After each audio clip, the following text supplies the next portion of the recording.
Monsieur le Président, mes chers collègues, bonjour à tous. Le vote du budget n'est pas seulement un exercice comptable, c'est aussi un exercice politique qui définit qui se trouve dans la majorité et qui se trouve dans l'opposition. Si nous avons tous été élus ici de la même façon et dans les mêmes conditions, nous n'avons pas été élus sur le même programme. Car c'est un fait, vous êtes majoritaire en voix pour mener votre politique dans cette Assemblée. Mais vous n'avez pas gagné les élections sur le canton de Mitry-Mory. Nous les avons gagnées. Notre devoir est donc de défendre les orientations pour lesquelles nos concitoyens nous ont fait l'honneur de nous porter à ce mandat. Le vôtre, malgré votre majorité écrasante, est d'entendre que ces orientations représentent un nombre non négligeable de Seine-et-Marnais. Ce préalable étant énoncé, je vais m'efforcer de parler pour eux. Débattre d'un budget, c'est aussi tenir compte d'un contexte économique, social, mondial, national et local. À peine sortis de la crise économique consécutive au Covid-19, de nouveaux chocs internationaux affectent l'économie. Les guerres en Ukraine et au Moyen-Orient accroissent les difficultés en approvisionnement énergétique. Le prix des denrées alimentaires, en plaçant le curseur depuis le renouvellement de notre Assemblée à l'été 2021, ont bondi de 21,3%, un record. L'inflation sur les 11 premiers mois de 2023 s'établit à 5,8%. Dans ce contexte, les Seine-et-Marnais sont particulièrement vulnérables. Séduits par le rêve pavillonnaire en banlieue verte, ils sont aujourd'hui étouffés par de forts endettements pour devenir propriétaires et disposer, pour beaucoup de familles, d'au moins 2 véhicules.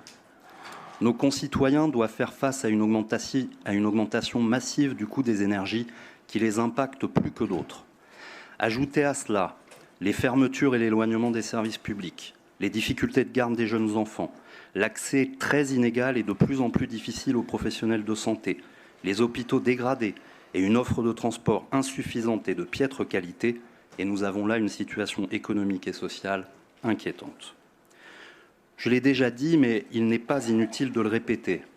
Notre département est 96e sur 101 pour le nombre de médecins par habitant. Il manque 1000 médecins pour arriver, et seulement arriver, à la moyenne nationale. Nous sommes le dernier département pour le taux d'encadrement des élèves en maternelle et en primaire. Le taux de poursuite des études secondaires est 20% en dessous de la moyenne nationale. Dans de nombreux secteurs, l'accès au logement est devenu si difficile que nos jeunes sont contraints de quitter le département pour trouver une habitation abordable. La moitié des revenus des Seine-et-Marnais est produit hors du département. Et si le taux de chômage est peu élevé, à 6% au lieu de 7%, il est en augmentation d'1,5 point par rapport à 2019. Le taux d'accès à l'emploi, c'est-à-dire le pourcentage d'inscrits en catégorie A ou B qui ont retrouvé un travail pour au moins 1 mois sur la moitié de l'année, est de 36% au lieu de 46%. Nous avons 21% de demandeurs d'emploi de longue durée. Le taux de chômage de nos diplômés en CAP, BEP est de 18% et à peine 5690 offres ont été publiées sur le site Pôle emploi pour des postes en Seine-et-Marne ces 12 derniers mois. Même si le taux de pauvreté reste bas, la plupart des indicateurs que nous connaissons montrent des difficultés grandissantes pour les classes moyennes et populaires en Seine-et-Marne. Analyser la situation, c'est aussi constater que l'État ne joue plus son rôle, que nous n'avons plus la main sur notre propre fiscalité, que les dotations sont insuffisantes au regard de nos compétences et de la situation. Tout cela, nous l'avons dit maintes fois ici et ailleurs. Baisse de l'investissement public, fermeture de tribunaux, de maternités, de guichets des impôts, gel sur le long terme du point d'indice, privatisation, j'en passe, et des meilleurs. Depuis 20 ans, les gouvernements successifs ont mené une politique qui porte un nom, l'austérité. Depuis 20 ans, ces gouvernements malmènent nos collectivités, qui sont pourtant un levier important de l'emploi et de l'économie réelle. Cette politique était censée être temporaire, en attendant la relance de l'économie, le retour de la croissance, le plein emploi.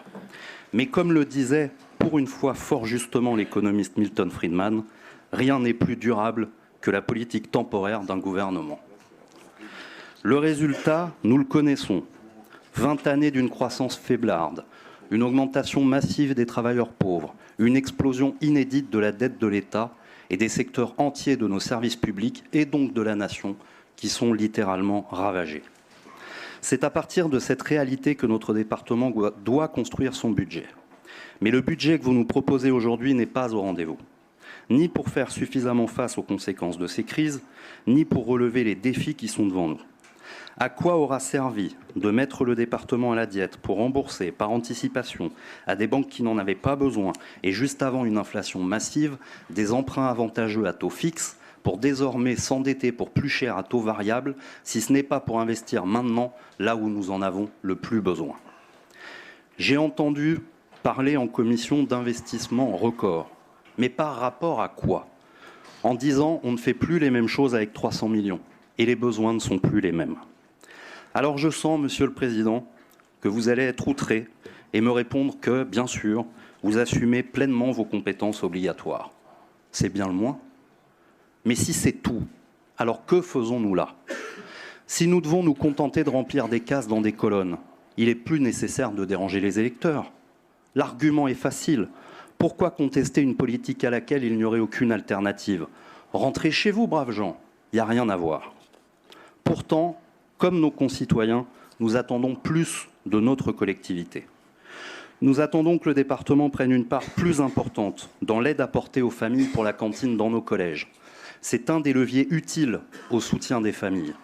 C'est pourquoi nous nous opposons au nouveau barème d'aide à la restauration scolaire prévu pour la rentrée 2024. Cette mesure, loin de promouvoir l'équité, risque d'exacerber les inégalités et de peser plus lourdement sur le budget des familles modestes. Nous attendons que le département participe plus fortement au financement de la carte imaginaire et prenne à sa charge l'augmentation voulue par Valérie Pécresse. La mobilité est un droit et un besoin fondamental et il est essentiel que tous les jeunes de notre département puissent se déplacer plus facilement et à moindre coût. Nous attendons que le département investisse massivement pour la préservation de notre environnement, en particulier dans les domaines de l'eau, du reboisement et du soutien aux filières agro-responsables. Nous demandons un arrêt immédiat de toute forme de financement ou de soutien, même promotionnel, aux usines de méthanisation qui menacent notre territoire et la santé de ses habitants. Nous attendons également que le département, mais j'y reviendrai, ose devenir un acteur majeur de la santé de proximité en créant enfin un centre départemental de santé pour nous sortir de la situation dans laquelle nous nous trouvons déjà et qui risque de s'aggraver dans les années à venir. Un tel projet représenterait un espoir et une avancée majeure pour la prévention sanitaire, l'accès aux soins de qualité, le soulagement de nos pompiers et des services d'urgence. Ces derniers jours, en préparant cette intervention, j'ai beaucoup pensé à Charles Péguy, mort pour la France à Villeroy dans notre département, à côté de Meaux, au premier jour de la bataille de l'Ourcq en septembre 1914. De la Marne. Allez-y. Cet écrivain est une source d'inspiration et une phrase en particulier a accompagné ma réflexion. Une capitulation est essentiellement une opération par laquelle on se met à expliquer au lieu d'agir. Il faut agir plus fortement, mes chers collègues. Pour toutes ces raisons, et celles que je n'aurais pas évoquées, vous comprendrez que le groupe de la gauche républicaine, communiste et écologiste votera contre ce budget et ses déclinaisons sectorielles.